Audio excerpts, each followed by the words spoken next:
all good. So I have a problem. I think you guys can help me with this. It's this. No more room. I don't know if you guys are like me, but I feel so attached to anything that I make. But a few weeks ago, I gave one of my cosplays to a really good friend, and it was actually the first cosplay costume I ever made, I gave away. And I was like, oh baby, I'm giving it away. It was the first one. But as soon as I did, it was just like, my eyes just opened up and I was like, I don't need these. I do not need to hoard all these costumes. Let's sell them so then I can actually have a little bit more money to make even more costumes, which equals more tutorials for y'all. So that is right, I am having a pretty big pre-Halloween costume sale. So it's good I'm giving everyone a little bit of time. You got 2 months before Halloween if you want any of my old costumes, or if you just want them for cosplay purposes at conventions or photo shoots and whatnot. So yeah, that's about it. I'm going to have all the listings up for my costumes up in my Etsy shop. The link for that is in the description below. I'm also going to probably post it in the bottom of this video somewhere. I will warn you, some of these costumes are pretty old, and most all of them have been worn at least once by me or by a friend. So yeah, without further ado, let's get you on to the costumes. So first up is my Steampunk collection. I called this one the red one, only because it is red. So it comes with the black shirt, the red overcoat, be quiet bird, the pants, and it also comes with this detachable collar thing, the 2 gloves, and I'm also throwing in the stockings that we wore with it. This costume is all about detail, from the specific buttons, the little badge on the corset, and the hand sewn on little gears on the coat. Everything is really, really cool. Next up is the purple steampunk. So this is a really unique design. It's actually my favorite of my 3 steampunk pieces because the bottom is a jacket as a skirt with a tie and a coat and everything. And of course it comes with a corset as well. It's just I couldn't fit it on my mannequin, so that's why it's not filmed with it on. But otherwise this as well comes with stockings and all the accessories that you need to have an awesome steampunk costume. The last steampunk piece is the blue one, and this is the one that I designed for myself and wore. It comes with a corset, this blue lacy one, which, oh, it's the pride of my corset collection. It's gorgeous. Anyway, it comes with a bustle skirt, even with the fake little poof to make it really, really poofy, and all the jewelry that you need for steampunk. Moving on to my actual cosplay costumes, first up is my Vampire Knight night class outfit. So it comes with this jacket with the hook and eyes as a closure, this really nice pleated skirt. Oh my god, it took so much work. It's got the hand tacked on little roses on the sides and on the sleeves and all the detailing of the night class. All in all, I feel that both these pieces are really well made. And now for something a little more whimsical, it's Kirby. Yep. So these sleeve puffs I'm wearing can be worn on your arms or your feet. It's all elastic so it fits pretty much any size, and the wand is included.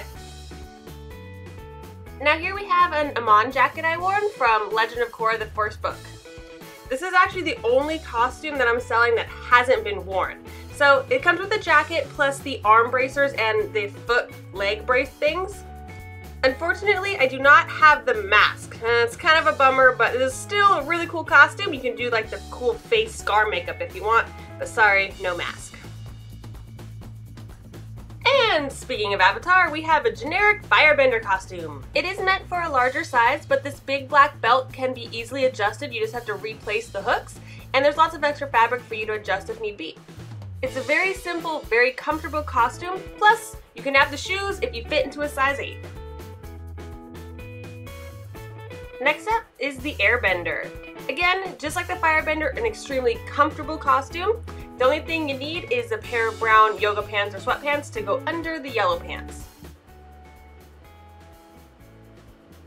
And lastly, we have an Earthbender. Although it's the most simplistic, it's actually my favorite design of the whole series. It looks really flattering on, and it can actually be worn with or without the green undershirt. And if need be, the arm and foot bands can be readjusted with new snaps. Plus, free hat!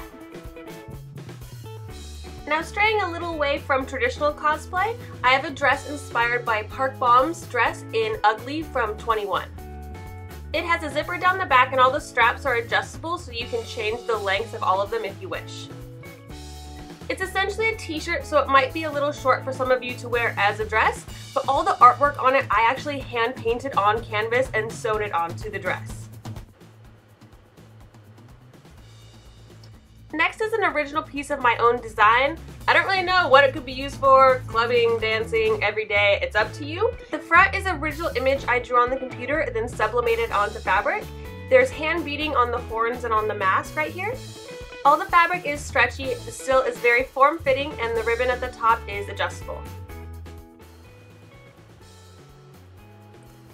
Lastly, I'm selling some props.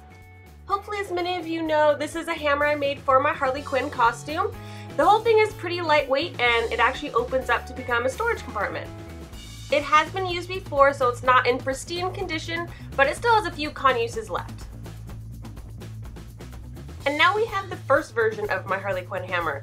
This has seen better days, it's pretty used up, but it's still usable. But since it is pretty old, I'm actually just gonna give it away. So it's free, you just have to pay to ship it. Here we have my airbending stock. It started out as a 2x4, which I cut down, sanded, and stained to the right color. It's pretty lightweight, and although it's very simple, I like the texture of the wood that you can still see through the stain. Bird, be quiet! Plus, it's a good prop for any airbender. And lastly, we have here the angel wings I made for my hot girl. They're very large, very flowy. The feathers are made out of fabric with wire, they're not real feathers. And straps can be easily applied if you want to hold it on that way, or you can just use a corset, which is what I did for my costume. The feathers can be easily adjusted because of the wires, and although I have worn this before, some of the paint on the wire is chipping off, but it's really not noticeable from a distance, and some of the wire is peeling off, but a little hot glue and you're set. Yay! So if you made it this far, you've kind of made it through a lot of my older costumes, but I'm also going to be selling 2 newer ones. So the first one I'm actually going to be selling is my Sailor Jupiter. I don't have a picture of it because I couldn't fit it onto my mannequin. It was too small to fit the size of mannequin that I have. Whoops.